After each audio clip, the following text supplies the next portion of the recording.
Graham. The Premier League announced this week that they've brought more than 100 charges against Manchester City for alleged breaches of their financial rules. When you heard that news, what were your initial thoughts? I didn't really have too many thoughts, to be honest. It's something I can't really comment on. I don't know anything about it, and it's something that Manchester City have to deal with. We just focus on ourselves. Do you think, though, hearing the breaches and the severity of it will act as a reminder for clubs in the Premier League to ensure they're careful with how they do their business moving forward? Well, as I understand it, they're just charges, as I understand it, and the world we're in, I think, certainly in this country, you're innocent until you're proven guilty. So it's not for me to comment on. Is it a good thing, though, that the Premier League are maybe clamping down on it to ensure that the league is treated in a fair and proper way? Well, I think that in any competition, if you come out of this specific case in any competition, you need to make sure everybody's abiding by the rules, of course. Right, moving on, Marc Cucurella. A few weeks ago you said that he was coping with something in his private life. He's been under quite a bit of scrutiny from Chelsea fans of late. How's he coping at the moment, and is it something he's still dealing with off the field? Well, they're human beings and they've got private lives and they have things going on, and Mark's not the only one. And at the same time, you understand supporters, they pay the money. The most important thing is what's happening on that pitch in the 90 minutes. But nevertheless, you have to deal with stuff in your private life. But no, he's fine. He's going about his work. He knows he's probably not in the best moment of form he's ever been in, but he won't be the only player that has to go through those moments. He's a player that the club invested money in the summer, and it's our job to try and help him and support him and bring him to the place where he's showing everybody his qualities. I did notice yesterday that there was a tweet liked by Todd Bowley that stated it was an article written by Football London that said that Marc Cucurella is not good enough to play for the club. Now, I saw that was liked on social media by Todd Bowley. I know you're not necessarily on social media yourself, but for a player to potentially see something like that must be quite disheartening. I don't know. I can't comment. It's nothing that I would say is a reflection of Todd in any way. But I don't know how social media works. Like I said, everybody here is really supportive of Marc, and we're trying to help him get back to a level that he can get to and enjoy his football, because if the players enjoy his football, the chances are they're going to play well. Pierre-Emerick Aubameyang, future, has been reported that he might be off on loan this week. Is there any truth in that? No, nothing to report. He's been training with us this week, training really well, so conducting himself well, really good professional, supporting his teammates, and as I said, while he's here, he's doing exactly what I expect him to do, which is to train well and act well. And final one, team news ahead of the game. Obviously, you welcome back João Felix as well, which must be a welcome sight for you. And any players come back from injury at all? No, but they're all getting closer and closer. So Wesley has been training with the team. Denis Zacharias has been training with the team. We had a little setback with Raheem. He had a kick in training, so we're assessing him. He's probably doubtful for tomorrow, I'd say. Is that a new injury? Yeah, just got a kick in training on the side of his knee. And apart from that, Mateo's training with the team, but it'll be too soon for him.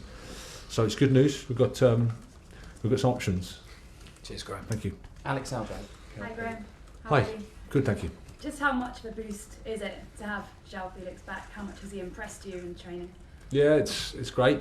I mean, I think we all saw his impact that he had in his 60 minutes before the red card. You can see his quality, see it every day. He's a player I think that can make a difference for us, but at the same time, it's about helping him, get into the team, get integrated into the team, and for the teammates around him, and for him to understand what we're trying to do. But the signs are really positive. How are you going to manage the Benoit Adebayor Shields situation? Do you feel like you need to test your Champions League defence ahead of Wednesday? No, the most important thing is we focus on West Ham. that's the best way to prepare for any future game. The most important game is West Ham, so we're really happy with Benoit, and he's available and he's in the thoughts for West Ham, and then we have to make another decision on Wednesday, but we worry about that after West Ham. Chelsea haven't won away from home since October. How concerning is that statistic, and what would you put the run down to? Yeah, I mean, it's not a statistic that we like, that's for sure. And for different reasons. I mean, going away from home in the Premier League is not straightforward, everybody knows that. And the problems that we've been having in terms of injuries, etc.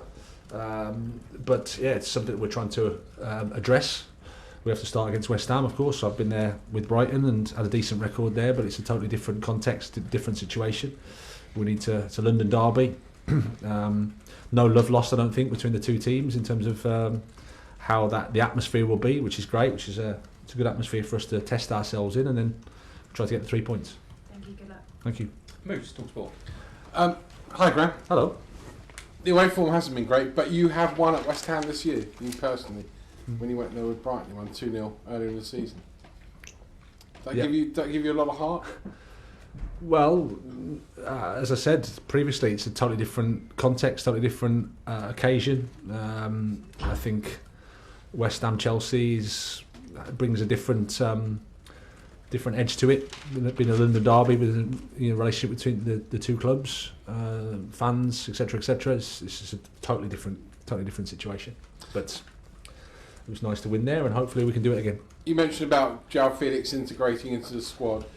How much do you need your squad to bed in quickly? I mean, much was made last week. You even joked about it, how many new players you've got. You need them to hit the ground running fairly quickly and integrate fairly quickly, don't you?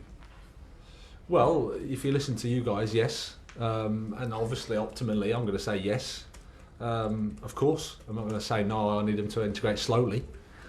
So what I mean is, how much patience are you able to give them? How much patience am I able to give them? Well, it's my job. I mean, it's when you're coaching players and human beings, there's a process that you go through, and you have to work with that. You have to be patient. You have to understand the context, understand the situation. There'll be lots of talk, like I said, after the game, lots of talk around pressure and time. And if I'd have had a month of time for every time I've been asked that question, I'd be here for about 10 years. So that's just the nature of it. That's just how it is. But the perception of being a Chelsea manager is that you're going to be successful, win trophies, or get into European competition. So, in a sense, there is a bit of a finite amount of time, isn't it? Of course, yeah. And I'm not stupid, At the end of the day, if the results aren't what this club should get, then I understand. And if I'm the reason for it, then that's the job. In the meantime, I sort of again go through the process of working with the players, helping them improve, helping them come together. It's a complicated situation at the moment, but really excited for it. I've got to be honest. Really looking forward to it. Really looking forward to the challenge that awaits us. But again, I don't worry too much about the absolute timescale of it all. Finally, the Super League. This week we're all talking about possible new plans for the Super League. You described the initial plans as sad, disturbing and frustrating. What do you think of the new plans where there'll be more teams, more promotion and relegation, not just a certain amount of teams that are going to be in it? Well, my position hasn't changed in terms of I think it's the Premier League, it's the Champions League, it's wherever you are, you should get there on sporting merit, and that's my position still. Nick Godwin, BBC 5 Live. Does your position have to change if you're a manager of a club that could be involved in something like that, though? It's hard to answer a hypothetical question, but no, I don't think so. I think my position is my position, and that's it. Fair enough. You mentioned London derbies are quite unpredictable. Is that useful for you this weekend, do you think? A little bit of chaos may play to your advantage against West Ham?